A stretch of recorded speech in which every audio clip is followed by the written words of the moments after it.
Pour des facilités d'élocution et de suivi des images, je vais vous lire mon petit speech général, puis je passerai les images après. Nous n'avons pas réussi à rétablir l'ordre initial. Elles seront dans le plus grand désordre. Je m'arrêterai sur certaines, je ferai un petit commentaire. Il y aura donc un redoublement de mon discours. Là, je vais parcourir très vite cette question de la photo dans mon travail, et puis on retrouvera après des informations lorsque je projetterai en détail certaines de ces photos. Enfin, c'est ce que je vais essayer.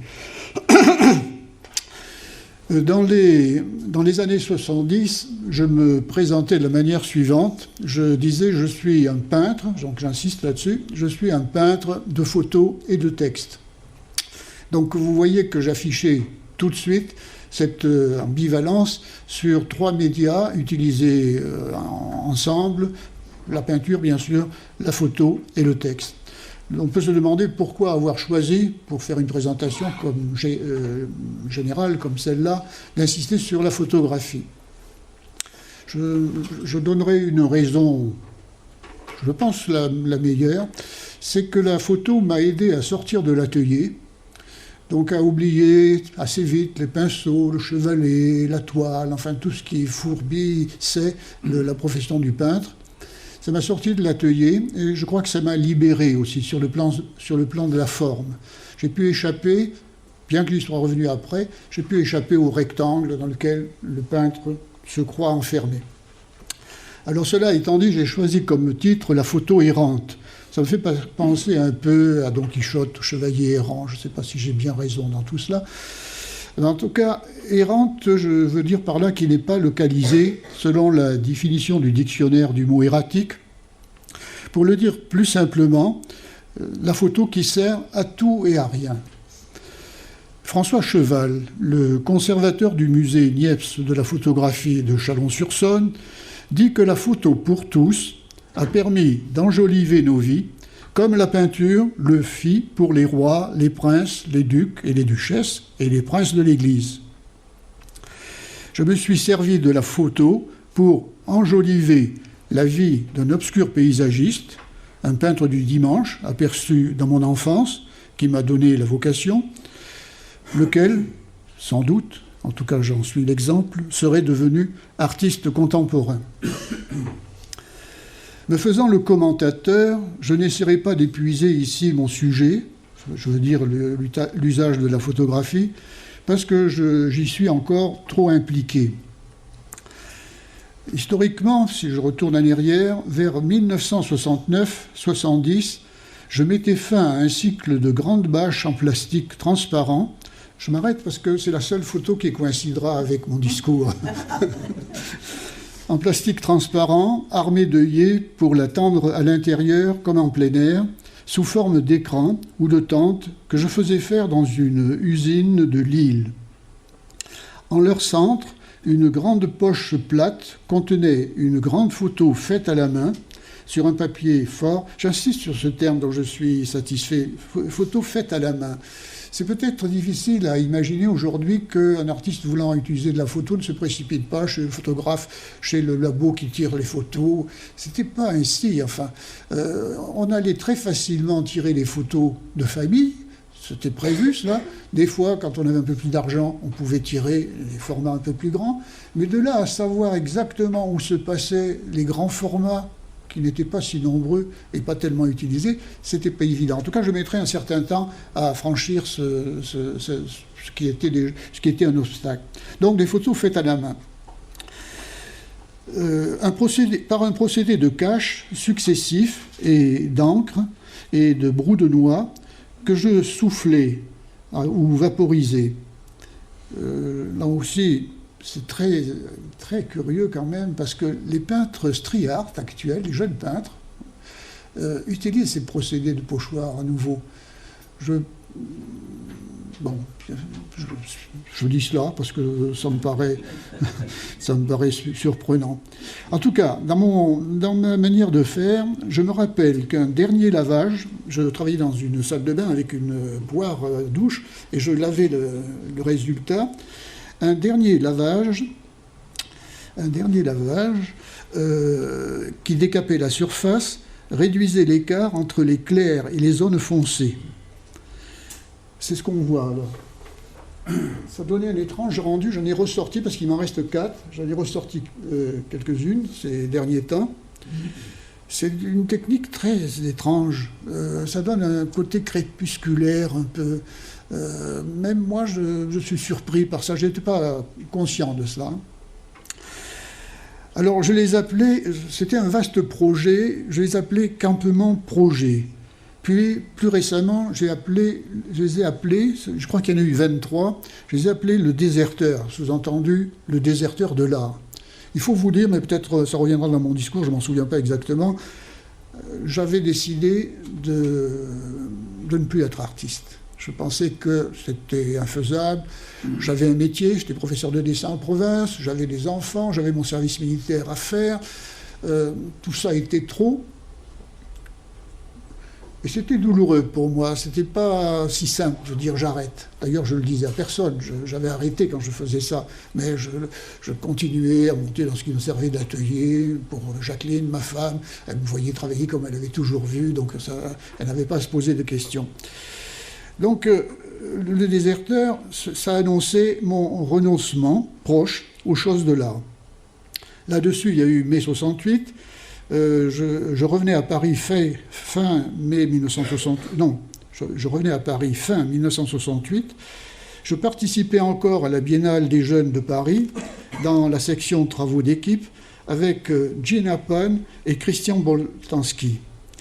L'œuvre commune, d'assez grande dimension, se présentait comme une portion rectangulaire de terrain avec des mâts et entre mes bâches suspendues. Une sorte de démarquage d'un petit terrain appartenant à un particulier avec corde à linge et drap qui sèche. Donc les mâts, Gina Pan les avait fournis, elle était encore sur des travaux de structure primaire, c'était des mâts métallisés bleus. Boltanski avait fait livrer, je pense, une tonne de terre, dans laquelle il avait caché une poupée, quelque chose comme ça. Et quant à mes bâches, elles trouvaient leur emplacement naturel. Je pensais aux draps, comme on le voit dans des petits jardins, par exemple. J'insiste sur ça parce que ça m'a servi assez souvent, après, dans d'autres œuvres, de prendre une structure qui existe, qui est prosaïque, qui ne fait pas penser à l'art, et de mettre à la place autre chose qui pourrait le transformer en art, selon mon idée. Donc, cette technique, les choses suspendues comme ça, je l'ai retrouvée récemment pour le tombeau du peintre de mon enfance. C'est une sorte de retour en arrière. J'ai fait beaucoup de photos de cette espèce de peintre auquel on ne peut pas croire, évidemment, mais c'est une coquille vide, donc on peut mettre tout ce qu'on veut dedans. On peut lui supposer un passé héroïque, on peut supposer que ce n'est pas un pauvre type, enfin on peut supposer plein de choses, et c'est ça qui m'intéressait. Donc pour le tombeau du peintre de mon enfance, j'ai fait des grandes photos que j'avais utilisées au cours des années, de 2 mètres par 3, et suspendues comme la bâche que vous voyez là. J'ai constamment cette image en tête en faisant ça, c'est d'avoir une espèce d'isoloir ou de petit enclos de toile, comme le font ou le faisaient les forains. Voyez-vous, il y a, dans le travail que je fais, c'est pas que l'art n'est pas sérieux, mais enfin, il faut baisser d'un cran, il faut essayer de travailler dans une zone qui, peut-être au moment où je les faisais, n'était pas trop explorée, pour retrouver un souffle nouveau. Alors, je me risquais enfin à l'emploi de photos directement. Ça a été un saut pour moi considérable, l'idée de ne plus me servir de la main, l'idée de ne plus faire des choses dessinées ou peintes. Mais je m'en suis servi à dimension petite, d'abord, des petites photos qui étaient imprimées en offset, et je m'en suis servi pour ce que nous appelions les envois postaux. Quelques rares feuillets imprimés en offset dans une imprimerie près de la Bourse à Paris. C'était vite fait, pas onéreux. Il fallait seulement un bon fichier d'adresse pour toucher le monde de l'art de l'époque. Le fichier de la galerie Claude Givaudan, qui était suisse, galerie installée à Paris, qui allait fermer ses portes Une des galeries les plus en pointe à Paris nous le permit. Avec Boltanski notamment, il nous a ouvert son fichier. Sans ça, ça aurait échoué évidemment. Là aussi, Jacques soulignait tout à l'heure que les choses arrivent assez vite pour les artistes de ma génération. Mais grâce à ça, il y a eu la bonne personne qui était là au moment où il fallait, et puis c'est tout, quoi. Autrement, bon, je serais facteur, peut-être maintenant, je ne sais pas quoi. Bon, je ne sais pas. Alors, ce fichier nous le permit. Ces envois postaux, et il y en a eu un peu plus d'une vingtaine, de mai 69 à mai 71, ces envois postaux ne comportaient pas de préalable, pas d'explication. Ils étaient signés par des inconnus, même si nous avions eu le prix de la Biennale de Paris pour notre travail d'équipe. Pour moi, tout se passait comme si mes correspondants occasionnels rentraient sans y être préparés, voilà, dans ma tête, pénétraient mes pensées, mon climat mental. Il n'y avait pas le mot art, naturellement, nulle part exprimé. Ma première utilisation de la photo comme œuvre s'est faite sur ce support postal avec son corollaire, le texte. J'en montrerai un seul de ces envois postaux tout à l'heure. Je vous passe les détails de cette période activiste de l'après 68, confuse pour moi, venant après une crise personnelle où j'avais pris la décision d'abandonner l'idée de devenir artiste, alors que depuis l'enfance, je m'y destinais.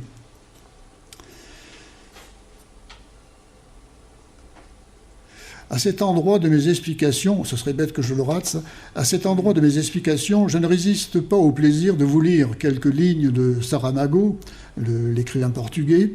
Voilà ce qu'il dit, quelque part. Mais c'est ainsi que le destin anuse d'habitude avec nous, il est sur nos talons et déjà il tend la main pour nous toucher l'épaule, alors que nous sommes sur le point de marmonner, tout est fini, il n'y a plus rien à faire, c'est toujours pareil. Ces photos, ces textes, d'où me venaient-ils?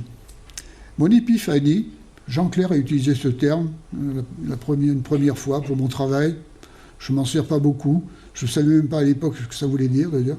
Mon épiphanie eut lieu un dimanche matin, froid et ensoleillé, à Béthune, où j'enseignais le dessin au lycée.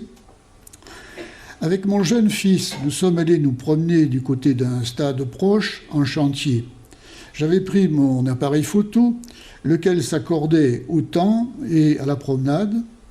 Le repos dominical ayant suspendu les derniers gestes des ouvriers, c'est tout un Pompéi d'un monde ouvrier de ma jeunesse que je retrouvais. Le paysage minier, toujours en transformation et métamorphose. Ça, c'est une chose que je revendique vraiment, d'avoir été sensible au fait que ce paysage sont des paysages constamment en transformation. Vous aviez une route, le lendemain, elle était subitement barrée parce qu'il y avait une fissure dans le sol. Vous aviez une maison, et puis, pas nécessairement le lendemain, mais enfin, il y avait quelque chose qui s'était enfoncé ou s'était écroulé. C'était aussi très actif, la mine, c'était très actif. Et il y avait de nouvelles constructions. Et enfant, je me réjouissais de ça. D'abord, je ne trouvais pas le paysage autour de moi très joli, très beau. Donc, qu'il y ait des gens qui viennent bâtir un mur propre, ça me plaisait énormément. Je remarque au passage que cela se produisit dans un petit stade, un lieu circonscrit, on retrouve ce que je racontais tout à l'heure, déserté pour le week-end. Il en sera souvent ainsi pour les endroits fréquentés par mes travaux, portions d'espace courts, limités, comme les chantiers à la campagne de mon oncle, petit entrepreneur en maçonnerie, que je suivais l'été pendant les vacances scolaires. D'ailleurs, bien que je sois parisien depuis plus d'un demi-siècle, j'ai utilisé très peu de photos urbaines. Je l'explique aisément, et ça pour des raisons artistiques, par le fait que la vie en ville, les vitrines, les enseignes lumineuses, les néons, les voitures, les affiches, les passants, les manifestations, avaient été largement couverts par le nouveau réalisme, le pop art et la figuration narrative. À ce stade-là, je dois dire que je n'ai jamais été enchanté comme de place dans la situation d'un peintre narratif parce que l'étiquette était déjà prise. Simplement, c'est la galerie John Gibson avec qui je vais travailler en 1974 qui va l'utiliser. Au New York, ça pouvait apparaître neuf, pas pour nous à Paris. Nous n'étions pas spécialement en avance, mais il y avait Barthes qui avait parlé de la narrativité et tout ça. Hein. Les cerveaux avaient déjà travaillé là-dessus. Enfin, je n'étais pas enchanté par ça, mais je ne suis pas enchanté par quoi que ce soit finalement. Quand on fait un travail, on erre. Donc chaque fois qu'on vous donne une définition, c'est un peu si on vous bloquait quelque part. Donc c'est pas nécessairement agréable. Quand on est mort, tant mieux, mais pas quand on est vivant. Alors, il y avait donc toute cette atmosphère pop art, la découverte de la ville à nouveau, de l'actualité, alors que moi, dans le même temps, je régressais inconsciemment vers des régions suburbaines, oubliées. Je regardais mes enfants jouer par terre avec n'importe quoi, tout en se racontant des histoires. J'ai photographié ceux-là, qui n'avaient pas de nom. Je m'y suis essayé moi-même. Parfois, il n'y avait pas de grosse différence entre ce qu'ils faisaient et ce que j'essayais de faire. J'ai photographié ceux-là qui n'avaient pas de nom, donc ça m'intriguait. Et interrogeant ces photos, que je ne rangeais pas dans une catégorie définie, le texte m'est venu. Je croyais avoir décroché de là. Assez vite, je me suis retrouvé avec des préoccupations d'autres artistes de cette génération. La photo nous avait sortis de l'atelier. Au dehors, tout attendait. C'était comme une vaste scène vide. Un décor disponible. Ne manquait plus que l'action et les personnages. Ma rédemption, si je peux parler comme ça, fut le résultat du suicide artistique auquel je me croyais condamné. D'une possibilité de survie, en prenant compte, non pas ma force, mais au contraire mon état d'artiste démuni et le recours à la fiction. Il y avait cette question, mais qui est toujours d'actualité, c'est est-ce qu'on doit parler des choses réelles ou pas ? La fiction m'a fait faire un grand pas. Je ne saurais trop marquer la soudaineté des idées de ma nouvelle entreprise. C'est un choix fort à ce moment-là, je serais l'idiot, le pauvre type qui ne comprend pas ce qu'il fait, tout à son émotivité d'artiste, qui ne veut rien perdre de sa force en explication, et à la fois son double, le commentateur froid, avisé, de cet état d'homme qui le fascine parce qu'il ne le comprend pas, dont les réflexes et les centres d'intérêt ne semblent relever d'aucun registre répertorié. J'avais fait une note, là, que je vais lire quand même. Je viens de prononcer le mot « fiction ». Il serait bon sans doute de préciser, ce n'est pas seulement la liberté d'inventer, d'imaginer, de mêler le vrai et le faux. Pour que la fiction se lève, se développe, il lui est nécessaire de faire appel à beaucoup de choses du réel. À l'idiotie du réel, comme l'écrit le philosophe Clément Rosset dans un essai remarquable. Bien sûr, la fiction n'est pas le langage scientifique, ni historique, ni technique, ni philosophique, ni mathématique, ni, mais la fiction, d'une certaine manière, touche à tous ces langages, avant leur spécialisation. On ne peut pas oublier que le théâtre, le roman, l'opéra, le cinéma, les arts plastiques sont nés de la fiction. C'est la confiance en ses pouvoirs, et moi surtout c'est la confiance dans la personne que j'étais, ça me permettait de sortir de moi et bon, d'avoir tous les désirs et d'avoir une idée de puissance que mon simple individu ou celui qui était sur ma carte d'identité ne pouvait pas prétendre. Et j'ai pensé aussi qu'elle pouvait être donc un excellent instrument d'investigation.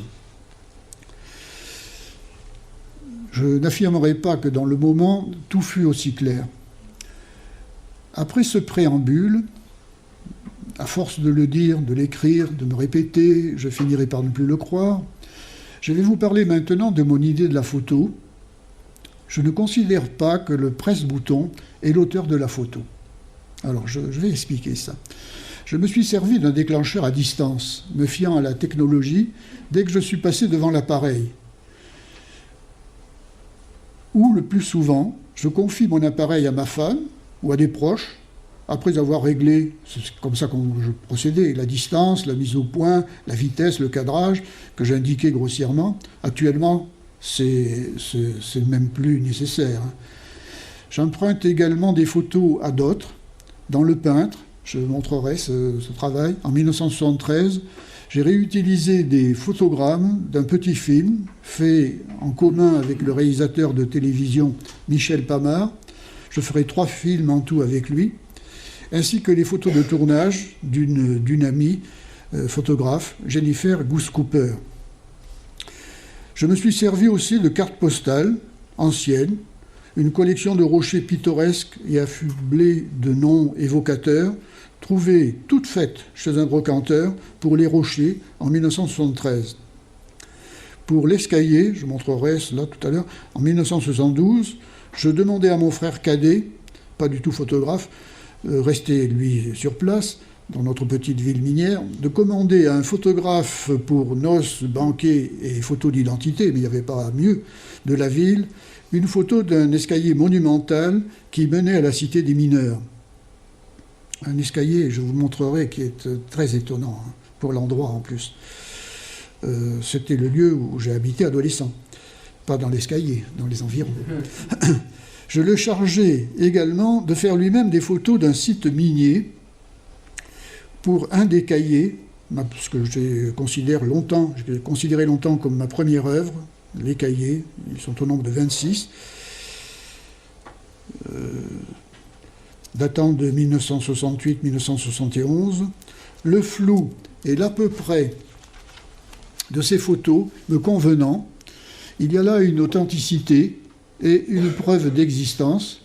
Je pourrais donner beaucoup d'exemples de cette sorte. C'est dire que la perfection technique, à tort ou à raison, il faudrait déplacer la question pour qu'elle soit acceptable. Enfin, la perfection technique n'est pas mon fort. La preuve, d'ailleurs, n'a pas réussi à dominer l'appareil. Je remarque aussi que je me suis intéressé aux situations et aux supports par lesquels nous prenons connaissance de la photo.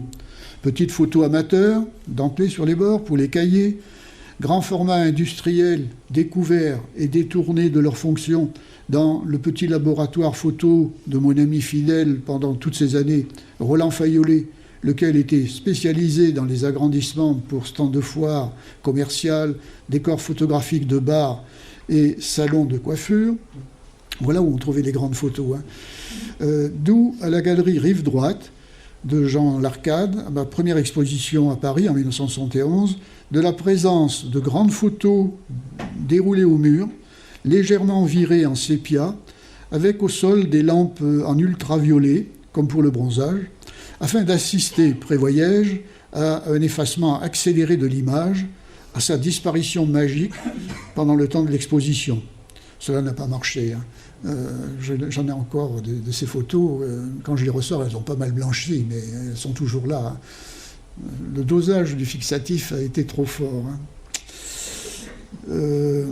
Donc cela mettait en scène les opérations neuves pour moi, lumino-chimiques du tirage. Je photographiais comme... non, c'est pas ce que je veux dire. Chimique du tirage, photographique, comme un espace poétique.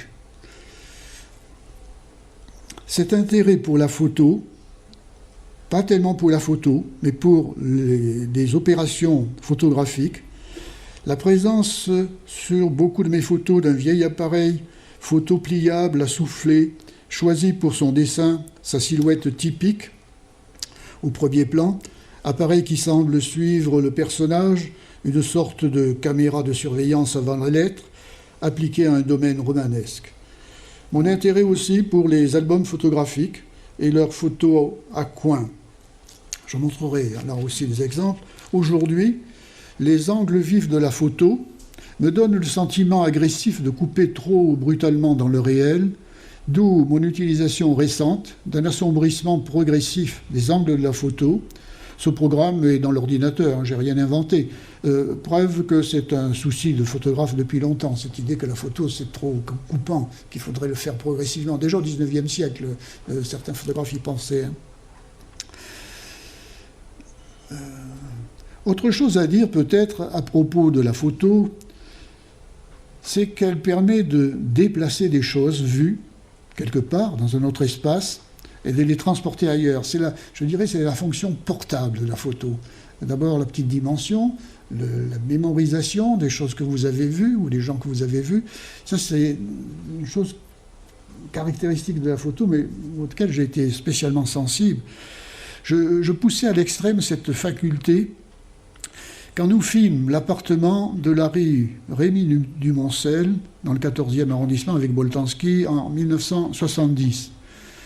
Nous avions envoyé une 50aine de clés d'un petit appartement, momentanément vide. Pour ma part, je me contentais de punaiser 3 photos dans un placard, entrouvert, comme oubliées par un précédent locataire. Anne Dagbert, critique d'art avec qui j'en reparlais, m'a dit le malaise qu'elle ressentit d'être seule dans cet appartement, sa sensation d'effraction. À la curieuse biennale de Venise de 1972, qui avait perdu tout lustre après 68, j'installai la carcasse d'une vieille voiture dans le bosquet séparant le pavillon français du pavillon anglais, suspendu dans les arbres, un câblage de fils électriques et de haut-parleurs diffusait des messages que j'appelais messages personnels, que j'avais déjà employés dans d'autres endroits et d'autres formes. C'est-à-dire que la forme, elle n'était pas fixe à ce moment-là, elle était mouvante. Je l'avais déjà employé dans les envois postals, également dans une voiture équipée de haut-parleurs garée devant la galerie Rive Droite. Ça nous avait valu une intervention de la police, parce que c'était tout près de l'Élysée, ce n'était pas voulu. À la radio, je l'ai utilisé également, donc sur son aspect sonore. À l'entracte du cinéma Action République, à Paris, c'était le même processus. Il y avait une photo, pas si énigmatique que ça, mais dans ce contexte-là, elle pouvait le paraître, qui était projetée sur l'écran, et sur le circuit du cinéma, ces messages, qui n'étaient pas de la poésie, qui n'étaient pas des mystères. C'était simplement dire ce que je faisais, mais d'une manière ramassée. J'ai repris ça récemment, ça fonctionne toujours. Je ne sais pas si je vais me souvenir d'un, mais les tentes panoramas sont en position derrière la colline. Bon, d'autres me viendront au cours de route. On a mis sous housse les cailloux du jardin. Combien y a-t-il d'oiseaux fous dans le jardin? Et ainsi de suite, quoi. Donc ça se prêtait comme ça à des interventions nombreuses.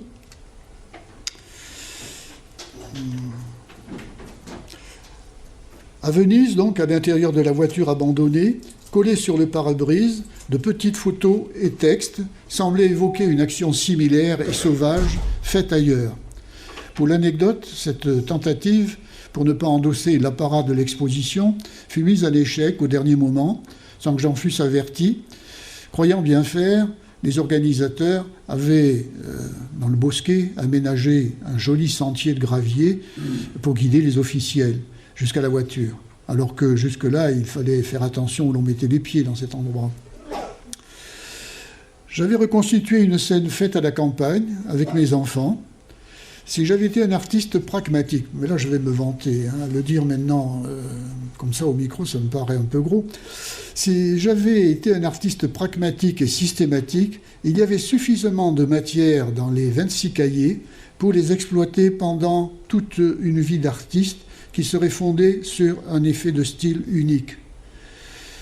Cette mobilité de la photo, transportable, m'a encore servi récemment pour transporter sous forme de bâche photographique de 2 mètres par 3, suspendue, le tombeau du peintre, j'en ai un peu parlé, de mon enfance, présenté au Festival de la photo de Lianzhou en Chine en 2012, et pour l'appartement double en 2015 au musée de Carouge à Genève.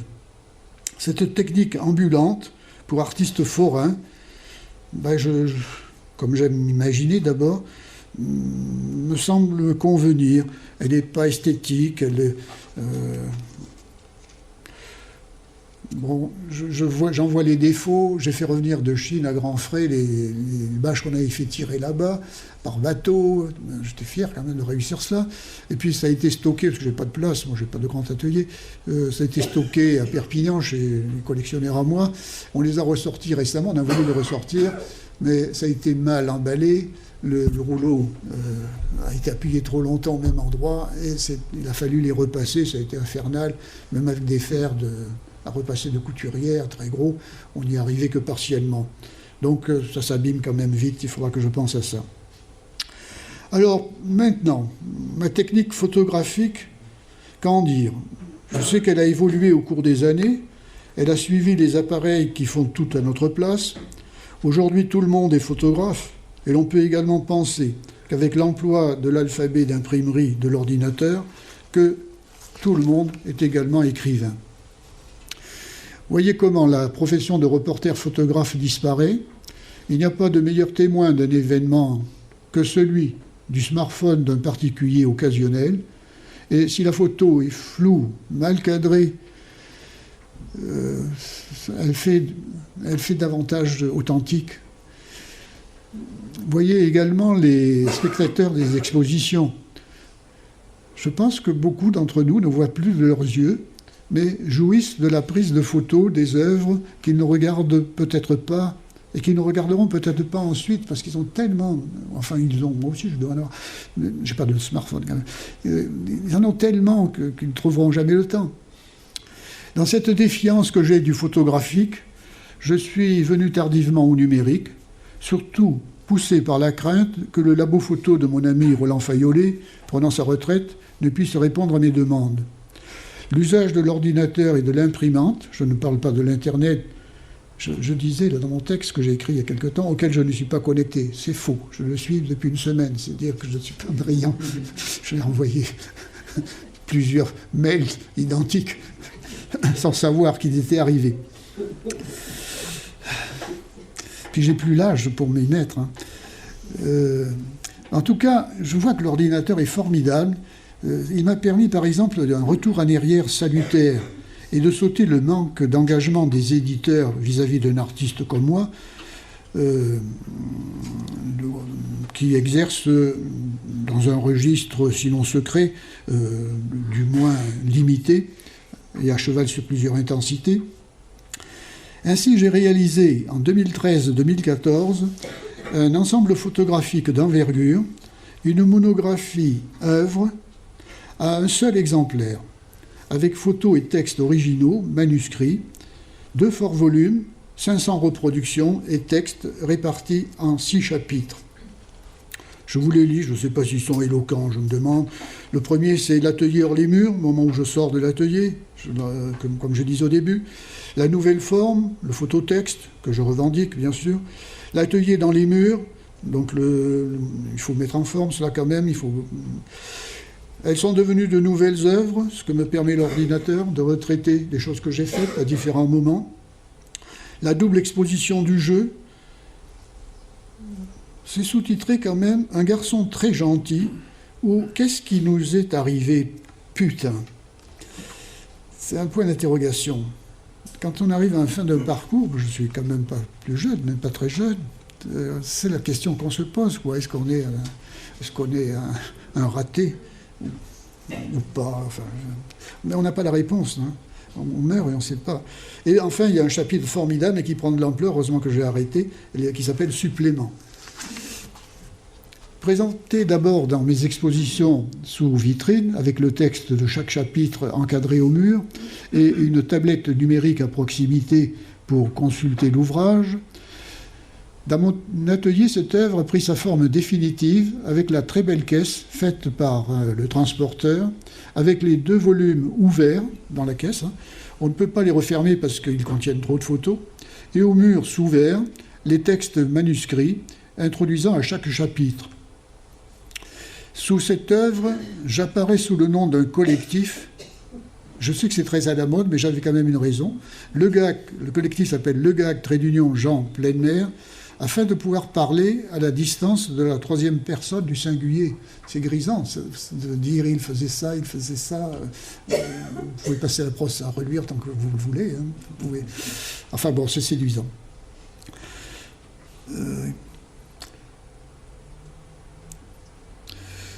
Pour essayer de voir aussi ce qui s'est constitué au cours de 45 ans de pratique, et encore je le considère que les moments où ce que je faisais devinrent publics, disons publics, en effet je suis par vocation peintre, mais je ne savais pas ce que ça voulait dire, dès la petite enfance. Hein. Ma maman lisait des romans d'amour, et il y avait souvent, parce que j'ai repris quelques livres de cette collection, le héros, le beau jeune homme, était peintre.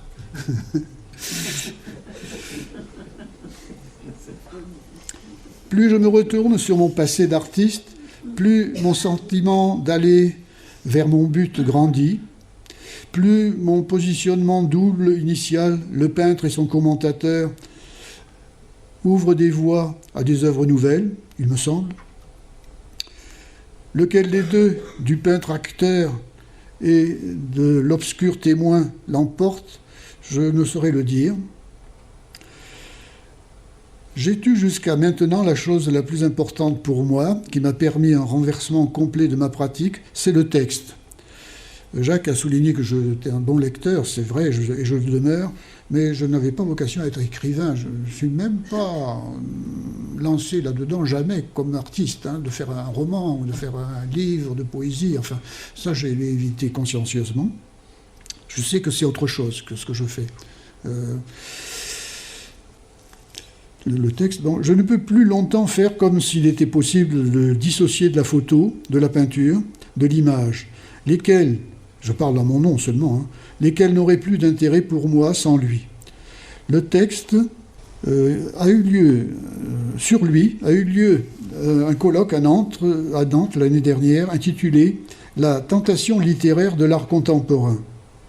Anne Meuglin-Delcroix, qui est notamment la grande universitaire, mais qui est la spécialiste du livre d'artiste, il soulignait que dès mes premières œuvres, en 1968 et jusqu'à aujourd'hui, il n'en est aucune qui ne comporte un texte narratif autour de la figure romanesque plutôt que romantique, romanesque du peintre du dimanche. Les actes de ce colloque en cours de publication, ce n'est pas le déflorer que dire qu'en ce qui me concerne, Anne Meuglin-Delcroix fait un distinguo entre le tournant littéraire de l'art contemporain et le tournant textuel de l'art conceptuel. L'art conceptuel, dit-elle, produit des textes, Le Gac écrit des histoires. En 1977-78, Claude Gins publiait sous forme de pages perforées une revue Proposition, tenant dans un classeur. Je lui avais donné 3 commentaires de Jean Le Gac sur 3 œuvres de Jean Le Gac. Mes pages succédaient à celles de Burgin dans cette publication. Je pensais commencer d'ailleurs mon intervention par elles. Je ne les ai pas retrouvées et aujourd'hui je suis incapable de les réécrire.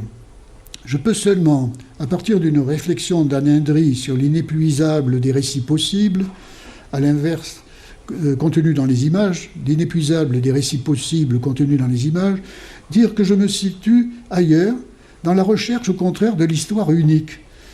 La réussite, si réussite il y a, me fait penser ou espérer que je sais bien lire dans les lignes de la main de la photo, que je sais regarder en dehors du contexte de la prise de vue, que tout se passe comme si l'histoire se trouvait déjà inscrite dans la photo et qu'il convenait seulement de la dégager, de la retrouver.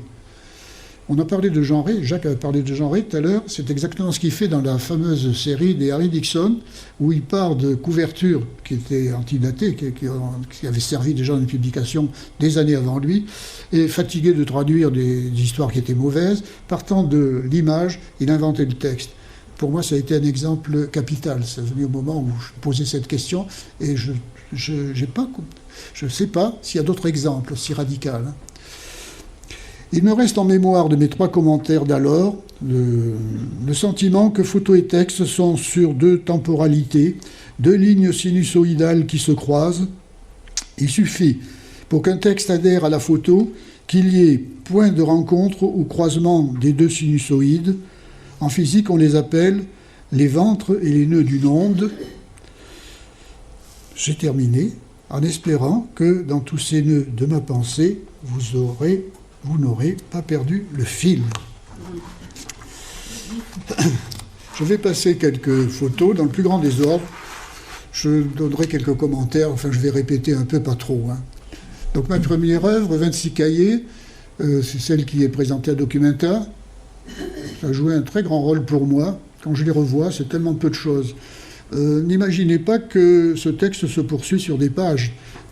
Le plus souvent, il s'arrête sur la première page, ou bien il se continue un peu sur la page suivante.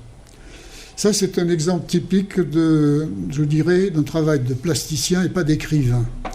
Ce qui, pour nous, reste capital, c'est la vue immédiate.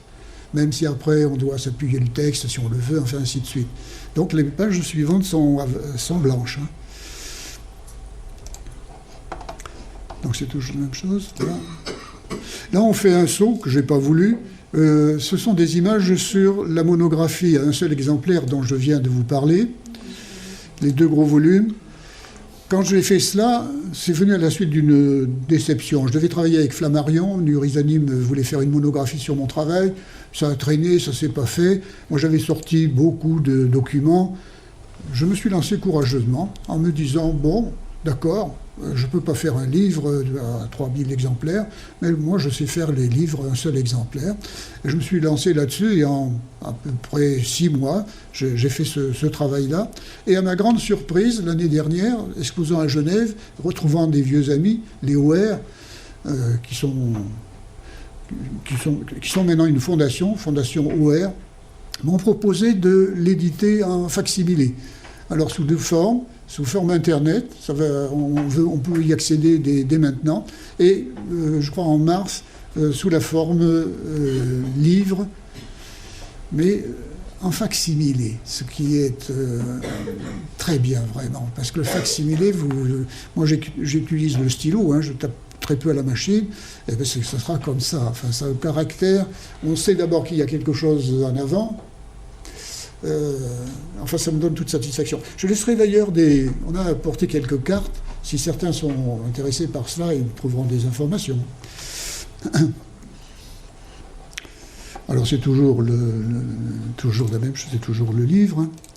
Suivante. Le voilà étalé. Oui, on peut continuer. Alors, ça, c'est la forme œuvre, je dirais. Dans les expositions, je le présente comme ça. Le livre, on ne peut pas l'ouvrir. On met une glace, d'ailleurs, sur le dessus de la caisse pour qu'on n'y touche pas. C'est toujours exaltant, les œuvres qu'on ne peut pas voir. Ma génération a bagarré avec le spectateur, n'a pas été ouverte avec le désir de les convaincre de l'intérêt. Là, notre position... Peut-être que c'est plus vrai maintenant, sans doute, elle était forte, vraiment. C'était pas l'indifférence, au contraire, on aurait aimé que les autres s'y intéressent, et certains s'y sont intéressés, mais être juste, ça voulait dire par exemple ça. Il y a des livres, ils ont demandé beaucoup de temps, si on s'informe un peu, on devine un peu la matière, parce que c'est au mur, c'est pas trop long, parce que dans une exposition, on n'a jamais le temps, mais on sait que ça existe, et puis si un jour on veut y accéder, de nos jours en plus, il y a tellement de moyens pour le faire. Alors on fait un saut, mais là j'avais choisi cette œuvre, qui est grande, elle fait 4 mètres, c'est 2 mètres et 2 mètres, mais c'était pour vous montrer l'utilisation du matériel photographique, les albums photos notamment, qui étaient déjà en désuétude, que le plus grand monde utilise de nos jours, je pense. Ça, c'est l'envoi postal, j'aurais pu en photographier d'autres, mais j'ai photographié celui-là.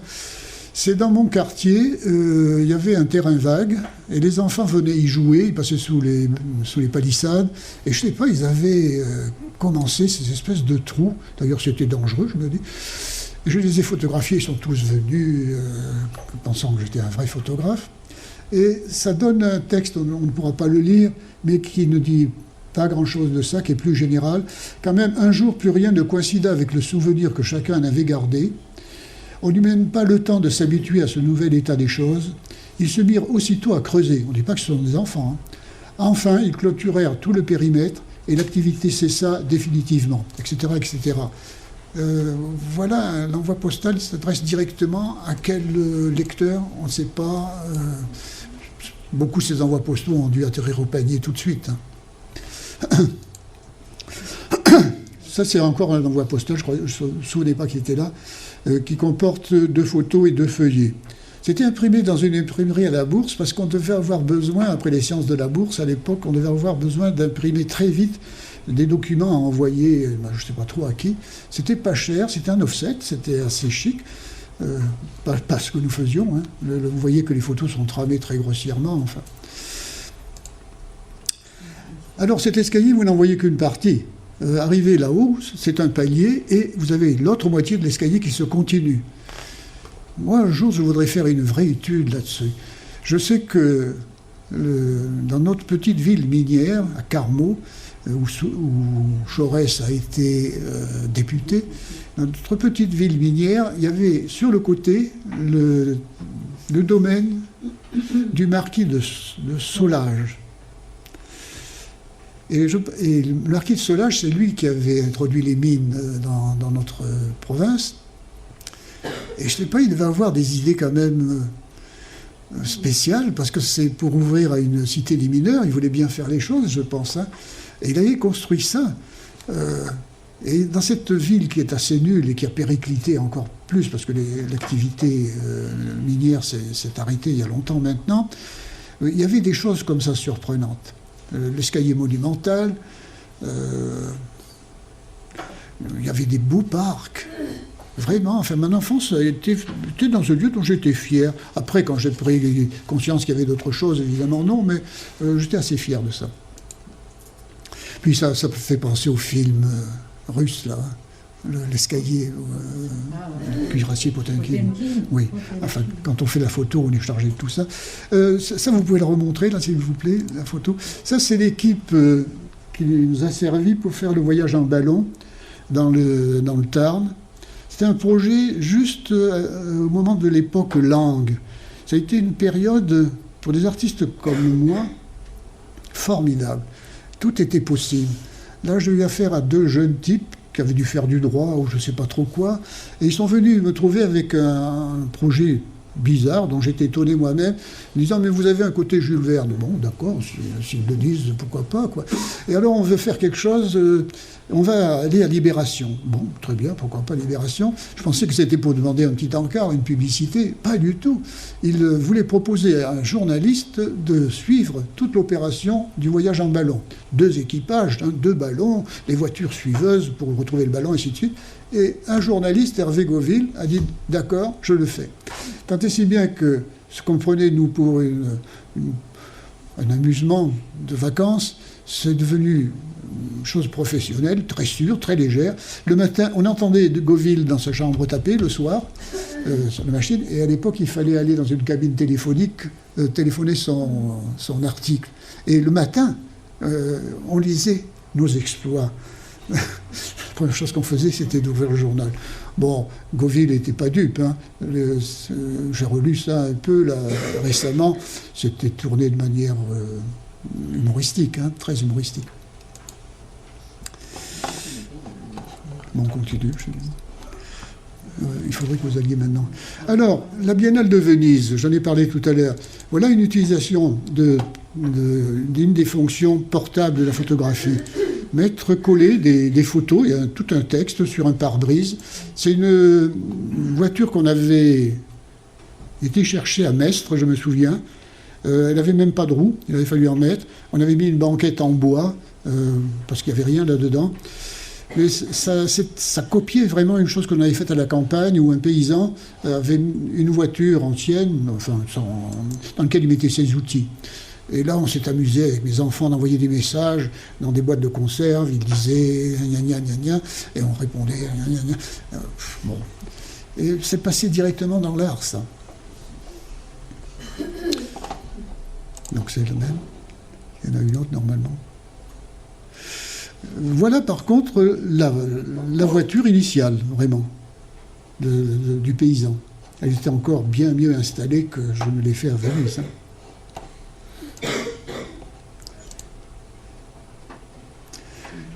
Une des bâches dont j'ai parlé, ça me fait penser à Richard Long. Je ne le connaissais pas, ni son travail. Ça aussi, c'est difficile après coup de défendre des idées, savoir qui est le premier, ainsi de suite. Je m'y étais essayé à un moment donné, mais c'est peine perdue, puis ça n'a pas d'intérêt pour les autres. Le mieux, c'est de dire, à un certain moment, des choses sont dans l'air. Voilà. C'est un docteur là, qui avait acheté cette bâche. En voilà d'autres installés. Ça, c'était au centre américain. Je les ai très peu utilisés. Ça, c'était amusant. C'était dans une fête foraine à jouer en Josas. Et je m'étais installé en photographe forain. Alors, j'avais installé cette bâche, mais les gens étaient méfiants. Ils se demandaient pourquoi ce fond-là. Bon, je ne savais pas trop quoi leur dire. Alors, c'était mes amis qui s'appuyaient de venir devant le sujet. C'est dire, en tout cas, c'est des bâches très grandes. Ça, je peux revoir ça. Ça a été exposé à un salon de mai qui s'excentrait cette année-là. Il était à Saint-Germain-en-Laye, non plus à Paris. Et moi, j'avais hérité d'un mur à l'extérieur avec une bâche. La terre avait été remuée. Et pendant la durée de l'exposition, alors que la photo que je voulais qu'elle s'éclaircisse, comme j'ai raconté tout à l'heure, ça n'a pas fonctionné, là, alors que je ne le désirais pas spécialement, l'herbe s'est mise à grimper, à grimper, à grimper pendant le mois de l'exposition.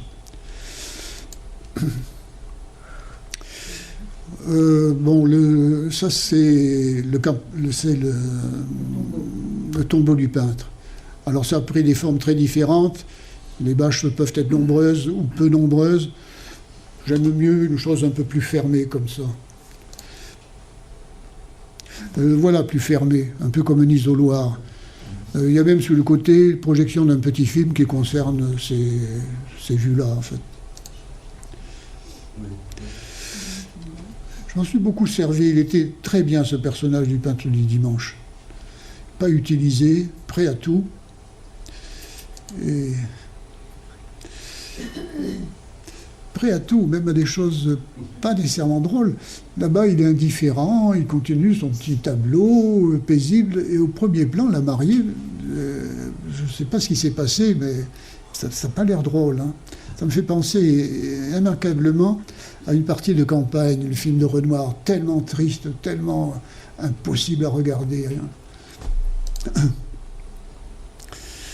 Alors, ça, pour les coins arrondis dans la photo, pour pas couper trop, ou dans la peinture, ou dans le réel de la peinture, cette fonction que j'utilise beaucoup. En plus, ça fait projecteur un peu, c'est dire il faut regarder là. C'est la même chose. Bon, on retrouve les bâches. C'était des petites manipulations. Ça paraissait magique. Bon. Des choses trouvées. Je crois que c'est une espèce de bouée, ça, pour enfants, j'imagine. Ah, ça c'est la salle de bain, peinte par Jacqueline. Vous reconnaissez le sujet derrière, hein. C'est peint à l'huile, comme Van Eyck. Cette chose a été peinte il y a peut-être 35 ans ou plus, 35 ans. Il n'y a pas une fente, hein. Vraiment. C'est peint simplement sur l'enduit qu'avait fait le peintre en bâtiment.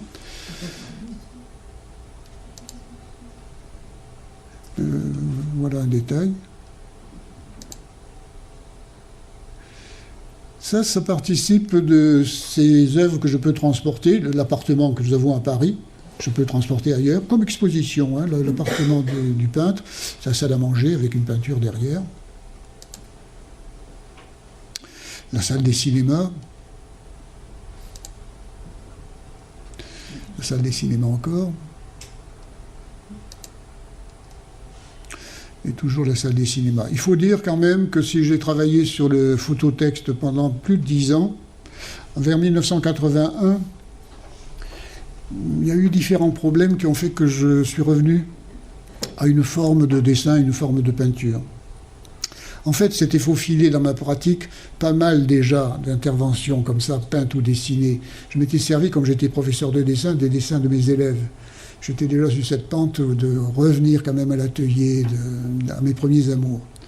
Mais plutôt que de chercher un style personnel, j'ai préféré démarquer des choses qui m'avaient marqué, notamment ces photos de cinéma, souvent, cinéma muet.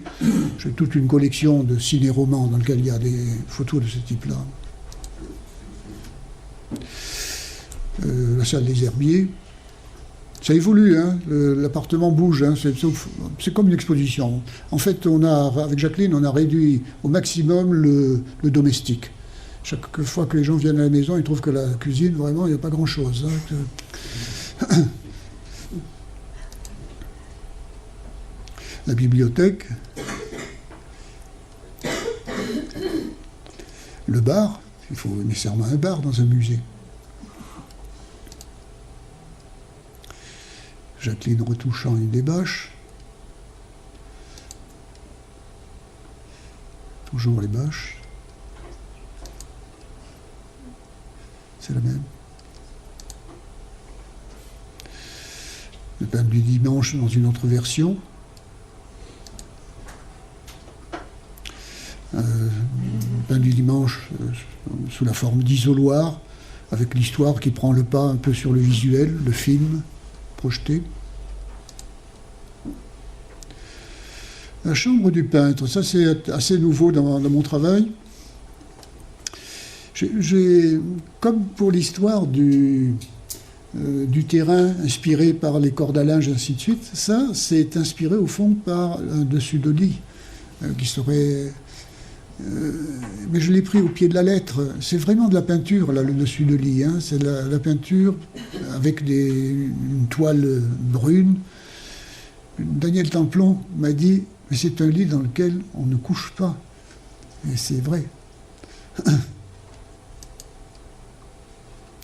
Le peintre du dimanche, voilà la première apparition, vraiment, en 1973. C'était joué pour un film, un petit film. J'en ai gardé les différentes étapes. Ah, les rochers. J'en reparle en ce moment parce que je dois la ressortir. C'est avec mon fils. Ça, c'est le matériel tout trouvé. Hein. C'est la photo pratiquée par beaucoup de gens pendant très longtemps qui n'avaient pas même d'appareil photo. Hein. C'était les cartes postales qui servaient d'image de photo. Ce sont des rochers pittoresques sur lesquels une pseudo-poésie populaire a joué, le rocher de Loire, le chapeau de Napoléon et ainsi de suite. J'avais beaucoup été intéressé par ça, j'avais trouvé la collection. Et le petit texte, je m'en souviens plus maintenant, mais dit que c'est fini, cette poésie-là, elle ne marche plus, quoi. Je peux dire quelque chose encore. Elle a existé, comme beaucoup de ces travaux de phototexte, à 3 exemplaires. Le média permettait de faire des exemplaires. Les 3 exemplaires ne sont pas tout à fait identiques. Les 2 premiers ont été achetés par un collectionneur, Cordier d'ailleurs, ont été achetés et ils étaient en noir et blanc. À l'époque, je trouvais que c'était trop joli. Vous saviez, on sortait quand même de ces années dures, conceptuelles, peut-être que sais-je, trop joli, le bleuissement, les couleurs tendres, les sépias. Donc j'avais fait 2 exemplaires en noir et blanc, strict. Je crois que mon fils n'était pas encore apparu dans la pièce. Et puis le 3e exemplaire, finalement, j'ai craqué quand même devant cette idée du passé, comme ça, de la photo.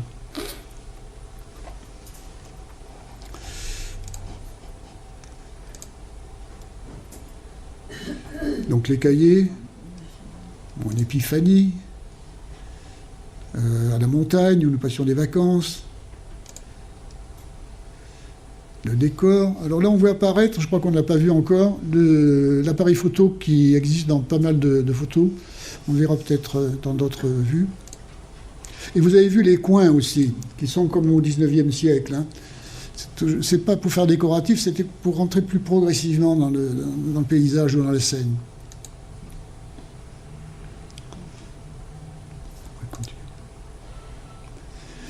Le roman d'aventure, il ne fallait pas grand-chose pour faire une vraie aventure. Il fallait juste un appareil photo, être un peu disponible, avoir quelqu'un qui presse sur le bouton. Et tout faisait signe. Cette voie ferrée ne devait pas servir beaucoup. Hein. Je n'étais pas en danger en travaillant là. Et un décor dont personne semblait s'occuper. Le cinéma, tout ça, n'a pas été sensible beaucoup à ça. Alors il y a un cinéaste français que nous connaissons un peu, qui s'appelle Guiraudy, qui lui a été sensible à ce qui se passe en province, à ces paysages de province. Et les premiers films, il les a tournés dans ma région, là dans le Tarn. Et avec Japy, nous sommes très contents de voir ces films. Hein? Alors je ne sais plus les noms. C'est pas les deux derniers, c'est pas l'Inconnu du lac, c'est pas le tout dernier. Pas de repos pour les braves. Ah là, il y a un côté, on passe de la fiction au réel. Il est très fort. Hein. Bon, on est un tout petit peu. Je ne dirai rien là-dessus. Voilà le roman d'aventure. Il y a des petites légendes dessous, mais très courtes. Et ces petites légendes, je ne les inventais pas. J'avais pris un livre d'enfants ou d'adolescents. J'avais pris les petites légendes sans m'occuper des images. Et après, à la vue des petites légendes, je crée la scène.